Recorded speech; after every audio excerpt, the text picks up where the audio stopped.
Hi students, this is the second level. As I explained it the first, because I don't know what level which one of you is at. So pick up the level that you feel comfortable with, that kind of looks that you're, it's like a challenge, a little bit challenge for you. This is the level that you pick up. This is the second level. I assume in this level that you know some basic chords and you need to work more on chord switching between, switching between chords and some technique on the right hands as far as finger picking goes and strumming. This is what we're going to try to learn today. And this is the first lesson. I assume that you know the chords like D, like C, A minor, G, E minor, D, F bar, hopefully. If you don't have, I'll skip F. We'll try to find chords that are comfortable for you. I hope that you work on, because barring is really important in guitar, so eventually you have to learn bar. If somebody is wondering how the bar is done, you bar with the first finger and depends on the chord, you move it up the neck. For instance, it's really easy, like if you know E minor, this is C minor, I intentionally playing it with two fingers, you can see what the bar is doing. So you shift this and you bar with the first finger here. And you can help it with the first, you can help it for the minor, you can help it a little bit pressing with the second on top of the first, that helps. So that becomes F minor. If I move here, it becomes G minor. If I move here, it becomes A minor, B minor, C minor, D minor. But this is what barring does. It's the same chord like D minor, but just adds, so you can play the same chord configuration up the neck, up and down the neck. So I hope you can learn. Now this is F, this is the minor chord. Now for the major chords, this is E minor. E major is only adding one finger more on the third string, so it sounds like this. So if we move those fingers up and we bar with the first finger, it becomes F. Now there is an easy way to play F like this, but eventually we all have to learn barring. It's the same principle. You just move the same configuration of the fingers up and down the neck. So this is just for the barring. Now we'll try a few finger picking. It's like I'll show you the patterns, so you have to apply your imagination. In a sense, you can do a lot of variety with the finger picking. So I will show you a few things, but don't feel restricted by it. Just imagine, try to create your own finger picking. For instance, pay attention to the right hand. You know the C major. I will switch between C major and A minor. So this is what you can do with the right hand. You always use the three fingers for the most part, and the little pinky almost never used. But basically, you put your fingers there and you don't shift them too much. Sometimes you have to shift around like this, or the bass, you may have to shift the bass like this or like this. But the principle is, most of the time, those three strings, the fourth, the fifth and the sixth, they're reserved for the thumb. This is like the bass playing of the chords. Now when it's arpeggios, you use the three fingers, and most of the time they're just gonna stay on the first three strings. And when you play them, you don't move them like this, so the less movement of the hand is the easier to find them again. See how they pretty much stay, the hands pretty much staying in the same place, just the fingers move a little bit to produce the sound. This is like the pattern of C. Now pay attention, my hand is not like this. This is very important for finger picking. It's not like this. You're trying to kind of create it naturally. It's like rested on top of the guitar. Just free fall, so to speak, of the wrist, in the wrist. and they're pretty much natural position. The only thing you have to do is grab the strings at this point. You just pretty much grab the strings. This is the correct position.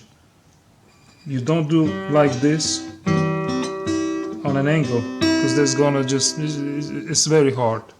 Although it may look easy at the beginning, but actually it is hard. And then it's harder to switch to the right thing, to the right way of doing it. So this is, again, rest it and grab the strings. Rest it and grab the strings. On the right hand, I'm assuming that you know that the chords are not, again, the fingers, you don't twist them like this. You're arching them. They have to have a nice arch. So you press the strings with only the tip of the hand, with the tip of the finger. I'm just switching chords. You can see the position and the shape of the fingers. Pay attention, because those things are probably the most important things of the foundation of playing guitar. Those are really, really important things. When you switch chords, you have to pay attention about your shape. You can see how the fingers always have that kind of nice arch to them. They don't like press like this. Very rarely you can use like this. I'm using a lot like this finger. Sometimes I can use it like this. But this is kind of, just forget about it for now. So this is the rule for, on the back. Try not to, sometimes you don't have a choice, you can do some things, but try not to do your hand like this. You always almost have to have a room between the palm and the fingers of the, you can see most of the pressure is exercised by counteracting the fingers like this. The thumb is the opposite way, works the opposite way of the four fingers, like this. This is how you pretty much squeeze the neck to produce the chords and the good sound. Because if you do this, it's a little different. So for instance, you can see on C, this is C string. This is how the front looks, and you can see how the back of the hand looks. This is G, just a little bit twist, but the principle is the same. You have, sometimes you don't even have to touch the bottom of the fretboard. Slight touch is okay, don't get me wrong. But the basic idea is that you don't squeeze your hand like this. This is just not the right thing to do. Or like D, some people are using it, sometimes you can use it, but this is for a little farther down the road. For now, just trying to play clean, to have a clean hand. All of those chords that I played,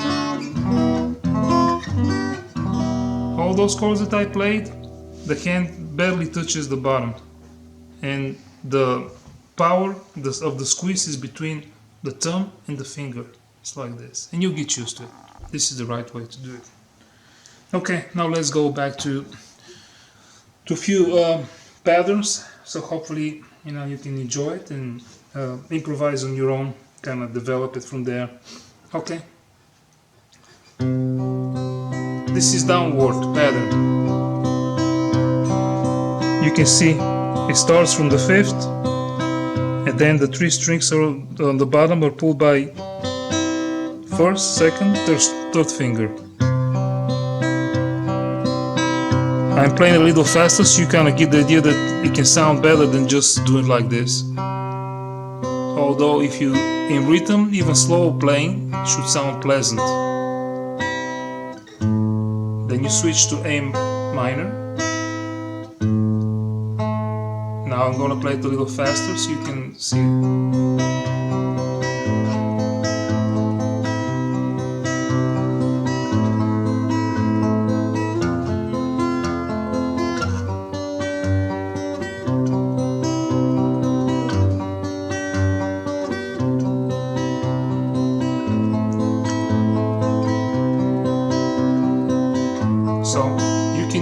Your own chords, but I just want you to start feeling comfortable switching chords and keeping the same rhythm and the same finger picking, okay? So you can do many other things. C, A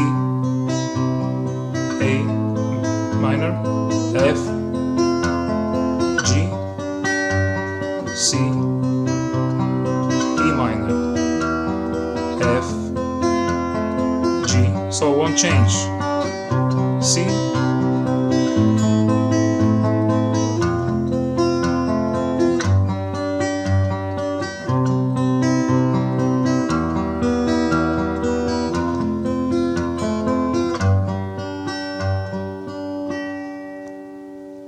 This is one way to play. Now we can do the same pattern from G major key.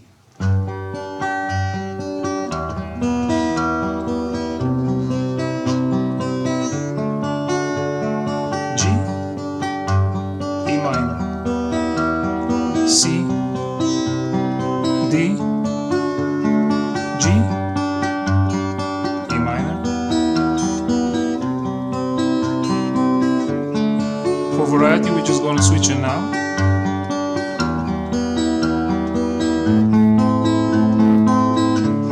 We switch between C and A minor, just so you can have a little variety.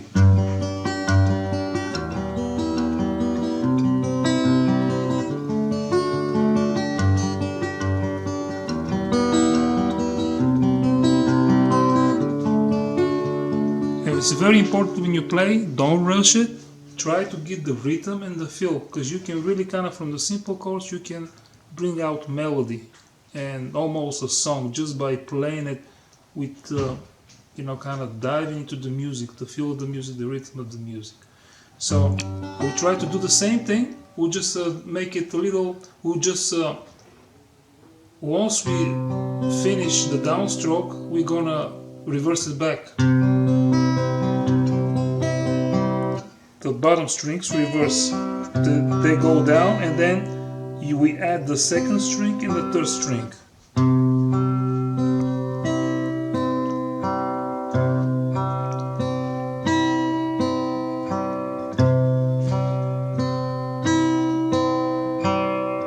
I hope you got it. So I'm just gonna play the same thing. So you.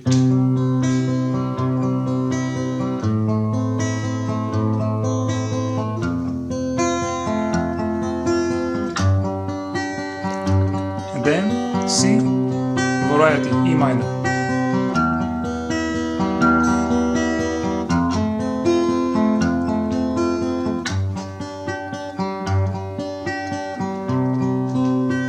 From G major, it would be the same thing, just different chords. I'm playing it a little faster, but you got the idea. You can, don't hurry up to do something that you can't do as far as speed. Slow it down, get the feel, you can play and you can enjoy it even if you play it slow, and then try to, as you kind of get used to it, you try to increase speed and technique, so to speak. You can develop technique this way. Okay, let's do it from G.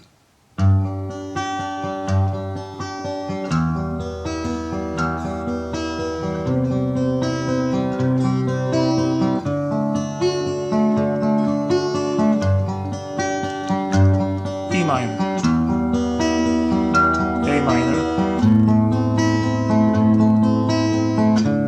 D major, again,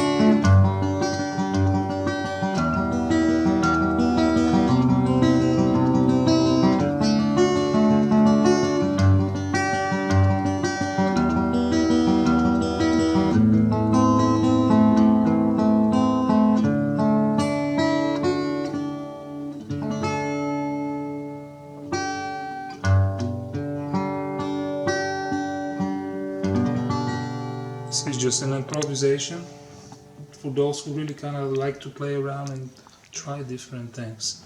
I believe this is good for kind of medium, for people that are kind of used to chords, so they're learning something new. Try to practice it this week, and next week we're gonna start adding different bass, like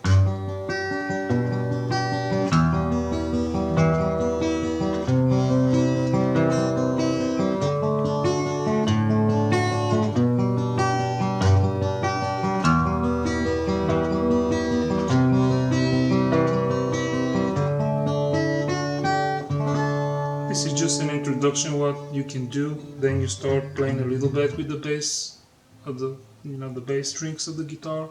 It's a lot of fun. We can, and now kind of ask you later to kind of email me your favorite song so we can actually start working on something that you really like to play. And I encourage every one of you, uh, when you play or when you like a song and learn it, play along with the guitar. This is really what really matters. Play along with the guitar. Sing along with the guitar. Sorry, that's my bad. Sing along with the guitar, especially songs that you really like.